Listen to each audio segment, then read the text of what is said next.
Greetings! It is Professor Fulton with another lecture video.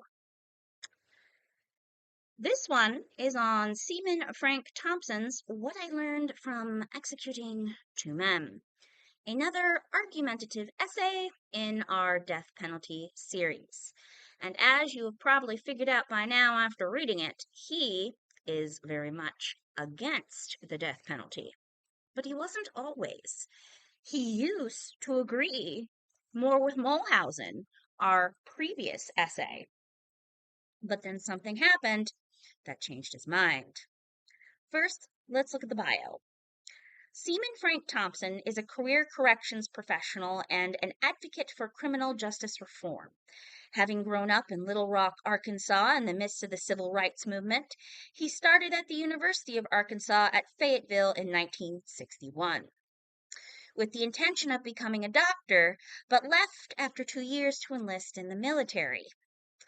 While continuing his studies at the University of Arkansas School of Law, once he returned, he worked as the campus police force. He was the first Black criminal investigator. He also served as Assistant Dean of Minority Affairs and Assistant Dean of Students. After graduating from the Arkansas Law Enforcement Training Academy, Thompson worked as a warden and a superintendent with the Arkansas Department of Corrections before accepting the position that ultimately changed his mind. This essay deals with his time as the superintendent of the Oregon State Penitentiary and how he was forced to reconcile this argument and actually hold 2 lethal injections. Intense, I know. Now, his attention getter is very strong. Paragraph 1, page 542. I'm sure you were hooked in. You were like, whoa, this must have been one heck of a affair to change his mind. As superintendent of the Oregon State Penitentiary, I planned and carried out the state's only 2 executions in the last 54 years. I used to support the death penalty. I don't anymore. Wow. I'm hooked in. You're probably thinking, I want to know more. What the heck happened to change your mind? He opens the essay by explaining some things about himself. First, he reminds you that he was born and raised in the segregated South. He was 13 when Emmett Till was lynched for flirting with a white woman. He says he remembers upstanding Black Christians expressing hope that his murderers would be caught and hanged. At the time, it seemed to him a very reasonable response, proportionate to people who so egregiously violate the norms of society.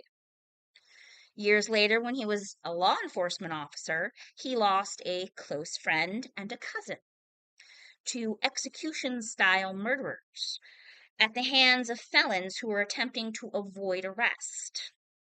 And he says he remembers feeling that justice had been served when one of those killers was executed.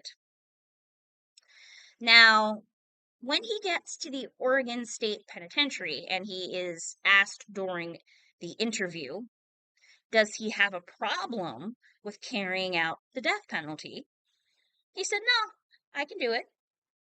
Talk about an intense interview. He says, in 1994, during my interview for the superintendent job, I was asked if I would be willing to conduct an execution. I said yes. Oregon had not executed anyone in decades, but the death penalty was part of the criminal justice system, and I had to prepare for all the duties that a superintendent should be called upon to perform. So he was of the mindset that Oregon really doesn't do the death penalty very often. He wasn't initially worried about it, but his luck ran out. Shortly after, he was charged with executing 2 inmates, Douglas Franklin Wright and Harry Charles Moore. Now, he does make it very clear that these were not good men, guys. He tells you exactly what they did in paragraph 5. Moore had been convicted of killing his half-sister and her former husband, and he had gotten to the point in his legal adventures that he said he would take action against anyone who tried to stop his execution. This guy was ready to go. Moore, same deal. He was on the hook for killing 3 homeless men. He later admitted to killing a 10-year-old boy. He too had given up on appeals. So these men had made peace with their plight. Now, he brings us to the executions. And that, guys, is Porthos the poetry pup weighing in on our argumentative essay. Hey, if you've got kids or animals, these things are going to happen. Now, he says the wait intensified during the executions, which took place 8 months apart, and it didn't subside until well after they were completed. He says he cannot put into words the anxiety that he felt that it was going to be botched. And I know what you're thinking. What's the big deal? It's a lethal injection. How can it possibly be botched? Well, let's stop and think about this for a moment. To my future nurses and doctors out there, you are often and always given an oath to do no harm. So that means there are no trained medical professionals on staff to do this. So this is done by people who have no medical training. And therefore, mistakes and errors that are both painful and horrifying can happen. In fact, I'm going to direct you to watch a video by John Oliver that explains how lethal injection can go wrong, so you can understand why Mr. Thompson was so nervous about this. It is in our argumentative and persuasive module. Please watch it. It's going to explain why this guy was so nervous. He says planning an execution is very surreal, which I don't doubt. He says that during a person's final days, staff members have to keep the condemned person under 24-hour surveillance so they don't kill themselves before the state has the privilege of killing them. He says that's a very surreal thought. And he said during one of the executions, one of the condemned men asked to have his wrist straps adjusted because they were hurting him. After the adjustment was made, he looked me in the eye and said, "Yes, thanks, boss." He said that was a very surreal moment for him, a very eye-opening moment. Now, his staff did not take this well. He says after the first one, in paragraph 14, many of his staff members asked not to serve in that capacity again. Others quietly quit and sought employment elsewhere. A few told him they were having trouble sleeping, and he was very worried that his staff members were going to develop post-traumatic stress disorder from the event, thus leading to things you would expect, like drug use, alcohol abuse, depression, suicide, all those dark, dark things. Now, he makes it very clear in paragraph 7 that this was the moment that changed his mind on the death penalty. The average citizen will never find himself looking a death row prisoner in the eye, administering a lethal injection, and stating the time of death in front of observers and reporters. But we all share the burden of a policy that has not been shown to make the public any safer.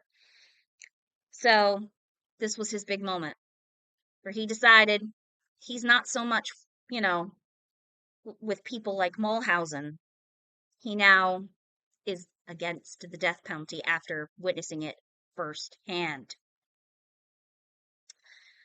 Now, the reason I didn't start, pointing out all the different appeals his evidence was making is because it has to do with Journal 1. I need to see who was paying attention the other day when we were discussing those appeals: emotional, rational, ethical. Also, I need to see who's done their reading homework. And that takes us to Journal 1. My dog agrees. It is number 3 under questions on writing strategy on page 545. 545. It asks, is this essay an appeal to emotion, a reasoned argument, or both? Give evidence for your answer. And before any of you start stressing out, do not worry. I will post the journal prompt in our argumentative and persuasion module, along with due dates and specific requirements. Please do not panic. It will be properly MLA formatted, which is the other video you're supposed to watch this week on how to properly set up a paper using MLA formatting rules. It will have proper in-text citation for your evidence, and it will have a works cited page. All things we're going to be going over in class and through lecture videos. So do not panic on me. Right now, I just need you, if this is the first time you're viewing this video, to be in the analyzing the writing situation stage. This is a reading comprehension prompt. It is literally asking, did you understand what you read? If you believe that Thompson used a emotional appeal, cool, take that position. Prove it to me. Bring in properly cited evidence from his text to back yourself up. If you believed that it was a rational appeal, cool, take that position. Bring in evidence properly cited from the text to back yourself up. If you believed it was a mixture of both, also cool. Bring in evidence to back that bad boy up. So, that is Journal 1. It is a reading comprehension prompt. I need to see who is paying attention to our evidence appeal discussion in the argumentative chapter the other day, and who read Thompson's essay very, very carefully. Now, in class, we stopped and talked about the word deterrent. There's another word which you may have not understood in his essay the first time that you read it, that I want to go over before I leave you. It's in paragraph 6. He says, after much contemplation, I became convinced that on a moral level, life was either hallowed or it wasn't, and I wanted it to be. I need you to go look up the word hallowed right now after this video, so you can understand just how important this is to him. Because remember, if we don't know a vocab term, we've got to look it up, guys. So go look up the word hallowed. Hallowed.